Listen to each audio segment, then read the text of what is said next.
अब आ जाता है प्रश्न कि कैसे भला आत्मा के अनुसार चलने वाले हो, आत्मा के अनुसार कैसे चलने वाले हो सके। देखिए, मैं इस बात को बहुत स्पष्ट रीति से बोलना चाहता हूं कि आत्मा के अनुसार चलना दैट डजंट मीन्स कि केवल और केवल 2 से 2.5 घंटे या 3 घंटे या 4 घंटे अन्य भाषा में बड़बड़ाना या प्रार्थना करना, अन्य भाषा में प्रार्थना करना, शानदार आबारी बाबा बाबा बाबा करना, ये आत्मा के अनुसार चलना नहीं है, परंतु अन्य भाषा में प्रार्थना करना ये चिन्ह है पवित्र आत्मा से भर जाने। बहुत सारे चर्च में बिलीवर्स इस मिसकंसेप्ट के साथ में जीते हैं कि जब पौलुस प्रेरित यहां पर बोल रहा है आत्मा के अनुसार चलना, दैट मींस आत्मा में प्रार्थना करना, ज्यादा से ज्यादा आत्मा में प्रार्थना करना, ज्यादा से ज्यादा। मैं इस बात को नकार नहीं रहा हूं कि इसका मतलब ये नहीं है, बट आत्मा के अनुसार चलना इसका मतलब ये है कि अपनी इच्छा के ऊपर पवित्र आत्मा की इच्छा को रखना, आपकी इच्छा जो है उसे नकारना और पवित्र आत्मा जो आपसे चाहता है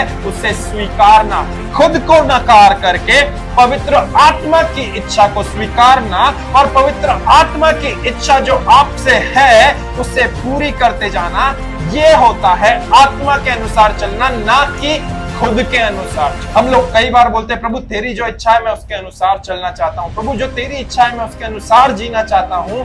उसकी इच्छा जो है वो सबसे पहले आपको और मुझे ये करना सिखाती है कि खुद का आत्मा के चलाए चलना अन्य भाषा में प्रार्थना करना नहीं है। आत्मा के चलाए चलना ज्यादा से ज्यादा अन्य भाषा में प्रार्थना करना नहीं है, क्योंकि अन्य भाषा में या आत्मा में प्रार्थना करना वो आपको मदद करेगा परमेश्वर के द्वारा इंस्ट्रक्शंस को प्राप्त करने में, परंतु वो आपको आत्मा में चलने में मदद नहीं करेगा।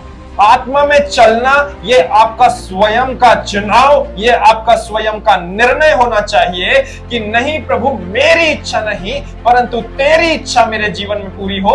प्रभु मैं ये चाहता हूं कि मैं ये करूं, परंतु तेरा आत्मा मुझे प्रार्थना में, जब मैं आत्मा में होकर के प्रार्थना कर रहा हूं, तेरा आत्मा मेरे आत्मा में ये बातों को बर्थ कर रहा है, तो प्रभु इसीलिए जो मैं चाहता हूं वो नहीं परंतु जो तेरा आत्मा चाहता है मैं वो कर रहा हूं, मैं उसे करते जाऊंगा।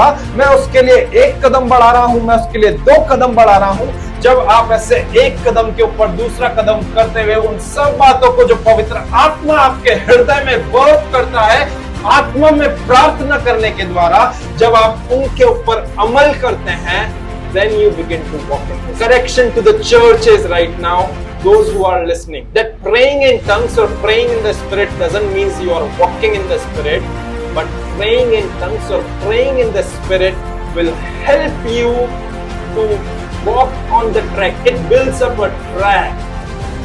वो एक चलने के लिए आपके लिए एक स्थान तैयार कर देता है।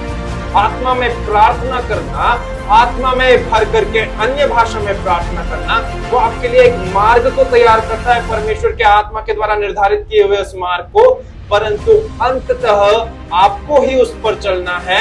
और उस पर कैसे चलना है? सर्वप्रथम इस बात को कह करके प्रभु मेरी इच्छा नहीं परंतु तेरी इच्छा। यीशु मसीह ने क्या करा?